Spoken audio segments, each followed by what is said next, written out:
What's up, everyone? I hope you're all doing great, as I always say, following the 3 H's of the channel and all that good stuff. And in this video, I have a story from Adelaide, Australia, and then we have a really weird one from the deep woods of Missouri. After that, we have a Pennsylvania camping trip that goes a little wrong. There's a supernatural encounter and prophetic dreams in the military. These are in no particular order, but if this sounds like something you're interested in, definitely pull up a stump with me and let's jump into it. Thank you for watching. My brother, who was a UN peacekeeper almost 20 years ago now, started seeing prophetic dreams while he was deployed. He says he knew exactly where conflicts were going to happen and when. He told his co-workers in casual conversation what would happen. Usually, it would be a couple hours or so before it happened.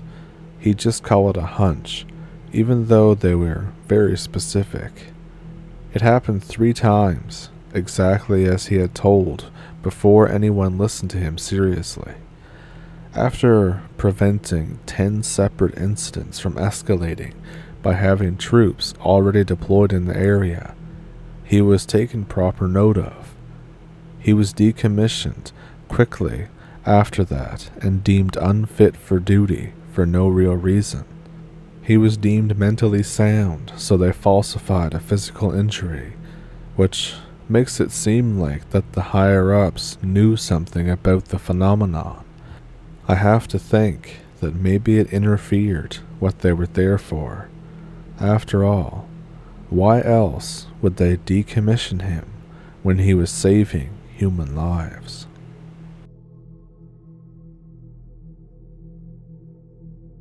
When I was 19, I was driving home from my dad's house. I looked down at the clock. It's 9:45 p.m. I thought, oh crap, it's getting late. I gotta get home. And then I hear a laugh from my back seat. I turn my head in surprise. There's no one there. Later on the same stretch of road, it's now 10:15, I can feel myself getting sleepy. And when you're at the moment where you're about to fall asleep, you think to yourself, I'll just close my eyes for just a second. And I did that, and I was just about to drop off to sleep when I hear, hey, you might want to stay awake. I think, who in God's name just said that? I turn my head again.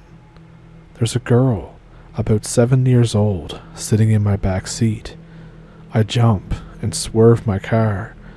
I get control of it, and the girl says, "You're not a very good driver, Daddy," and then laughed again. I look back at her in shock for a while, and then she says, "Look out, watch where you're driving." In a panic, I look in front of me. I'm off-road and heading for a tree. I slam my brakes to the ground. My car cripples on the tree. I slam my head into the steering wheel. Quickly, I come to my senses. I snap my head around to the girl. There's no one there. I end up getting out of my car and pushing it back onto the road. In the distance, I see a sign, warning, high accident area. And then, at the base of the sign, I see another one, and flowers in a vase. The sign says, R.I.P. Daisy, you will always be my little girl. Next to the note is a laminate picture of this girl. It was the same girl that was in the back seat of my car.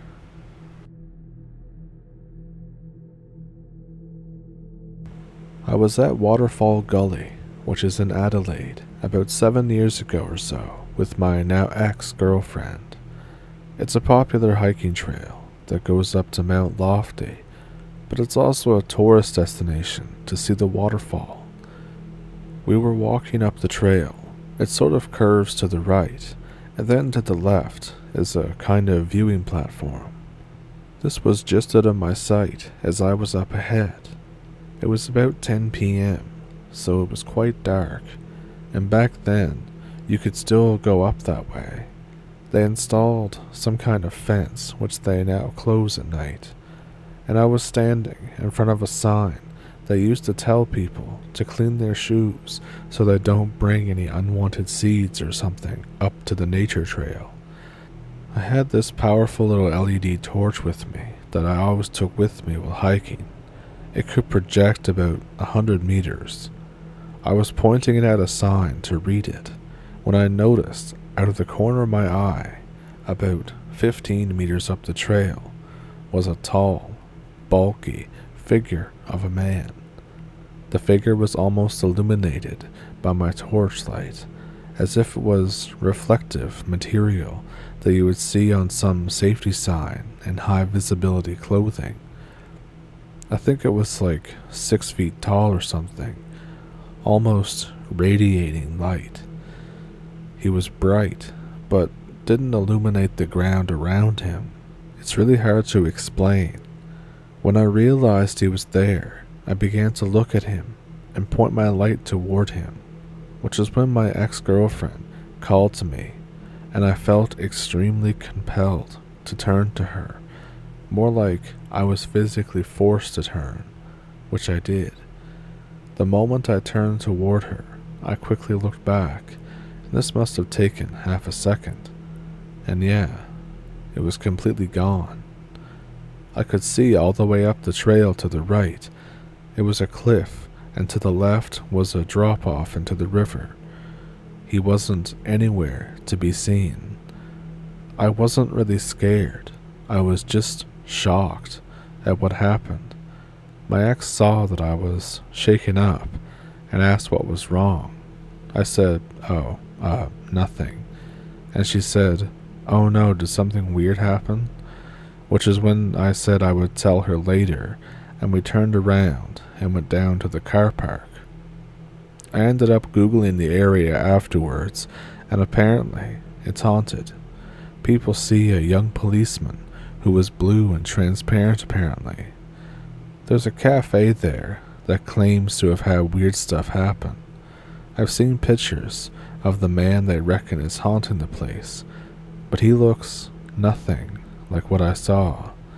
This thing was large, like wearing an almost modern day fireman clothing kind of size, but no detail to it. It was just pure white and glowing. Again, it didn't cast light, it just looked bright.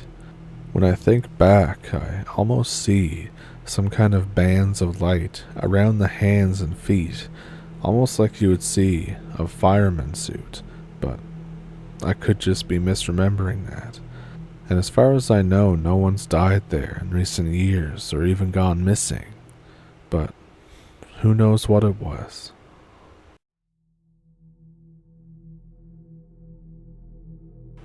I was at Fort Lewomo in 2010-2011. We did training in those woods too. I talked about how our drill sergeants told us not to wander around at night. We had to radio in for a DS escort to the bathroom, etc. All the DSs have live M4 carbines. We had beater M16A3s and blanks. I never told the story to anybody about the odd stuff that happened to us on night land nav out in the middle of nowhere in those woods.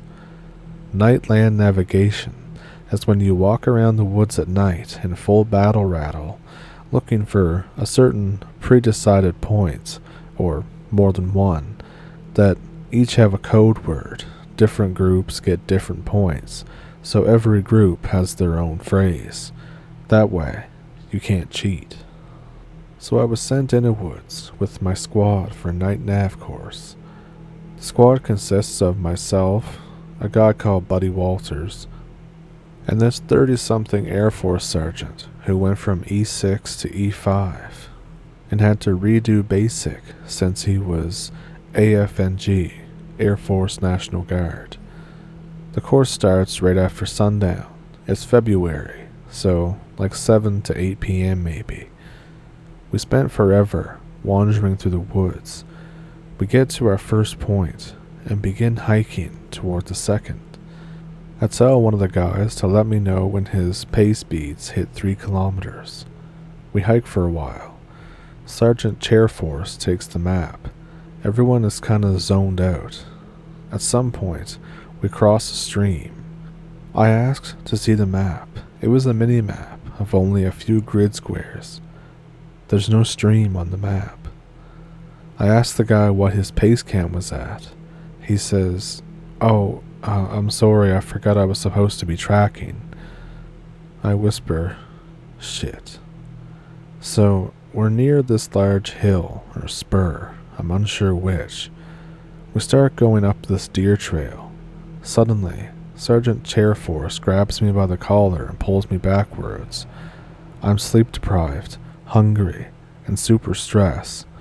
I'm now very mad, and I just begin to yell, but he makes a shushing motion and looks very serious and points. There's a tripwire going between 2 saplings on either side of the trail.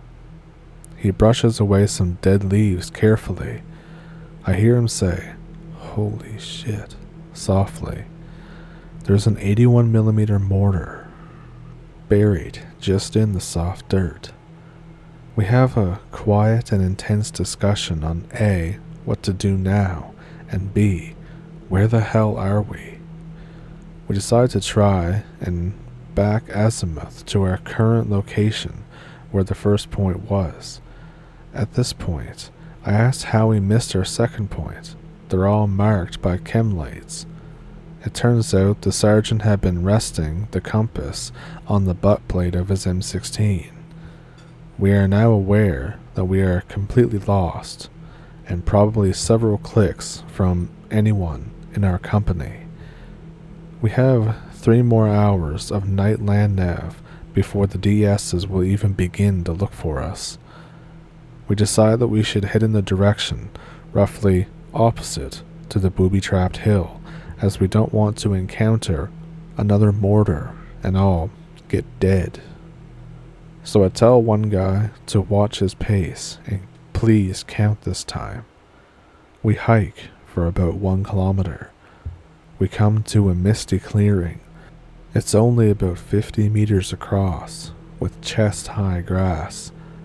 We get about halfway through the field. We hear something. We stop. 4 what look to be non-human figures rise out of the mist. We raise our useless blank-filled weapons. I have come to terms with the fact that I may die. Suddenly, they begin yelling. "Drop your weapons. Drop them now." We yell the same thing back, and also yell the challenge of the day. We realize that we are both military, and both sides lower our weapons. They approach us and talk to us. They ask us why we are in this area, what unit we are with, who is our first line, etc. They are all wearing ghillie suits, face paint, and armed with cool as hell M4s and PEQ-15s with what look like thermal optics and suppressors. One of them goes off to make a radio call. The other 3 stay with us and make small talk about how they remember basic. They give us cigarettes because they remember nick-fiending. They also ask us if we've seen anything out of the ordinary, anything weird in the woods, and they wouldn't judge us if it seems weird or stupid or even insane. We mentioned the IED that we almost tripped on. They seem nonplussed. They say to forget about it, that it's not for us, don't worry, it's for something else. They give us more cigarettes and repeatedly remind us to forget about anything we saw out here. A convoy of 2 Humvees arrives, 2 DSs each. They make us drive the way back while they ride in the turrets and passenger seats. They tell us to keep our mouths absolutely shut about this. This incident is not mentioned by our DSs or anyone involved for the rest of my military career. And that's basically how I led my squad into a squad of special forces doing some really weird secret squirrel stuff with IEDs in the middle of the woods in Missouri. I don't know if I got the feeling across very well, but it was super intense. Those SOP 4 dudes were out there looking for something weird. They had live rounds, and they were setting some pretty gnarly booby traps. What the hell were they hunting out in the woods of Missouri?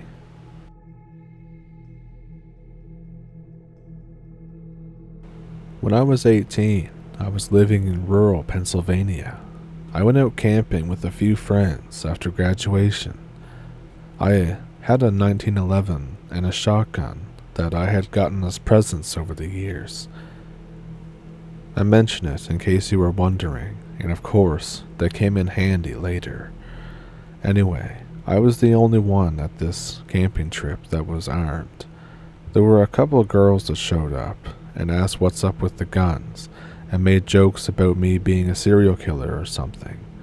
I just laughed it off and continued to cook burgers on my portable grill. Then we hear some rustling in the bushes. This was 2008, and again, I was 18, but I was definitely still a little bit paranoid because I'm a big watcher of horror movies.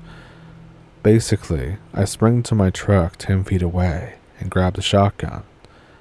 But it's just a couple of guys that I know who were trying to crash the party or steal the girls or whatever. One of the guys says, "Hey look, this guy thinks he's Rambo. Oh no, don't shoot us." I put the shotgun back in the truck and shake my head and just finished the burgers. Then these guys try to steal their burgers. I tell them that if they touch them, then it'll be the last piece of food they ever see. I point to the cooler and say there's beer and there's more beef in there. Make yourself a burger, cook it yourself, and stop being a dickhead. Now, by this point they do settle down, and they oblige. So we all just kind of sit around, just murmuring quietly, having conversations amongst ourselves. Someone checks the cooler, and they say that the beer's almost out. Now, since this camping trip has turned into a pretty good time, and I'm the only one with a beard, and I happen to know the guy who is the cashier at the liquor store, we decided to go on an alcohol run. My one buddy says that he'll ride in with me because he wanted to get smokes anyways. So I won't bore you with our trip to the store, but on the way back is when things take a weird turn. I decided to take a shortcut across the seasonal road to the campsite. The road is windy and skinny. I'm doing maybe 30. What I thought at first was a deer suddenly bolts ahead in front of us. It's gray though, and doesn't look right. We pull over, and I shine my fog lamps toward the thing. It looks like a deer, but it's gray, and it has no antlers.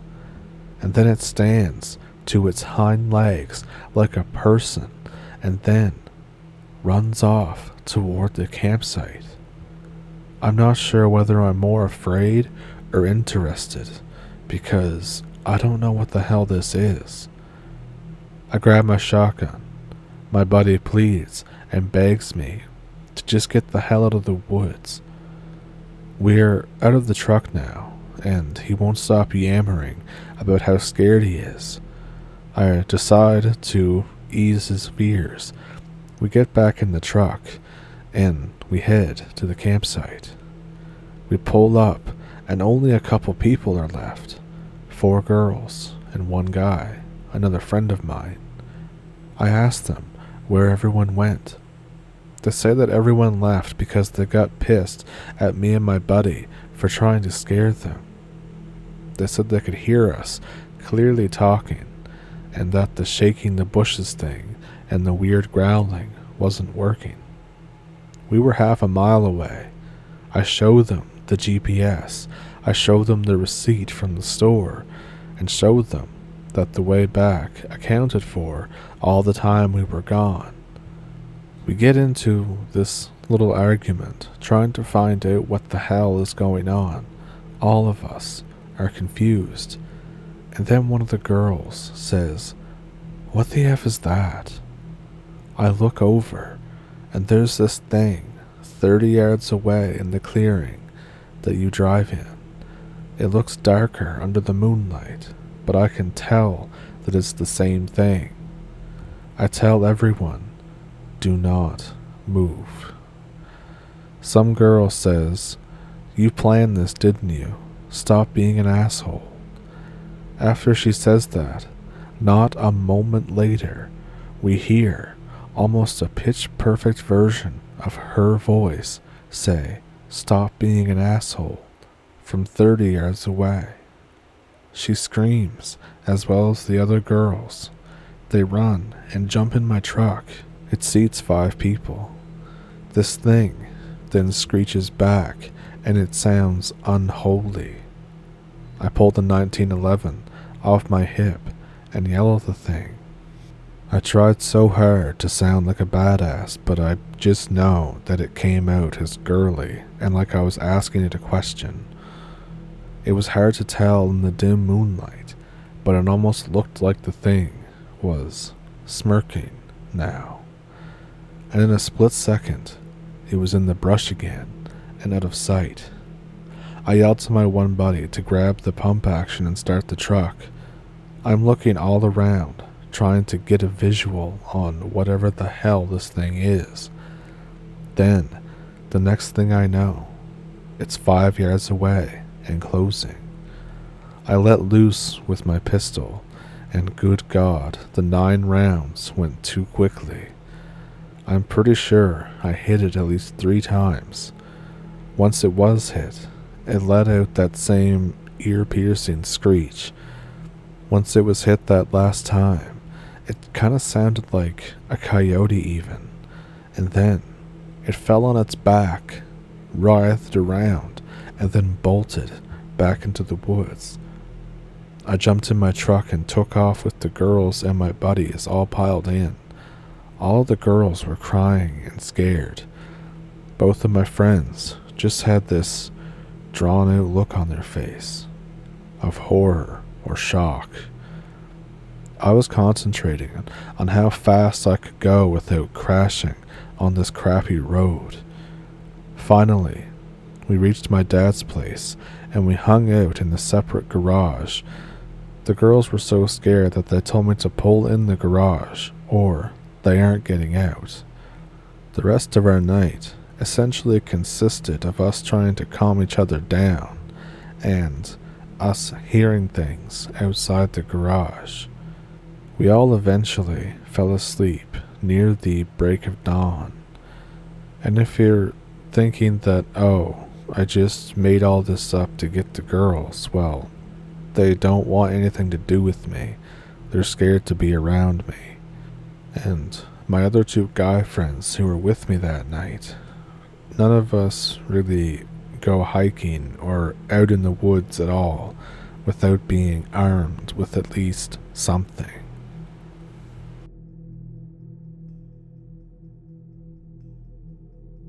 So, what'd you think of those? Let me know which one was your favorite one down in the comments. Do you have one of your own? I have an email in the description below that you can send them to if you want to. And I'll try to get back to you if you email me. Also in the description is a PayPal and a Patreon if you would like to support the channel that way. Those links can also be found on the channel now, I think. And also, a few years ago, I had a similar encounter with a ghost girl appearing in my back seat. But in my case, there was no talking. It was just staring at me through my mirror with no eyes. And then as I got around the bend of that stretch of road, just disappeared. But the hair on the back of my neck and all over my body didn't start settling down until I was home again. So, that's a 0 out of 10 experience. Can't say I recommend that, especially when you're driving at night. But, with that, I think that I will thank you for pulling up a stump. Thank you for watching, and I'll see you in the next one. I hope you have a good week.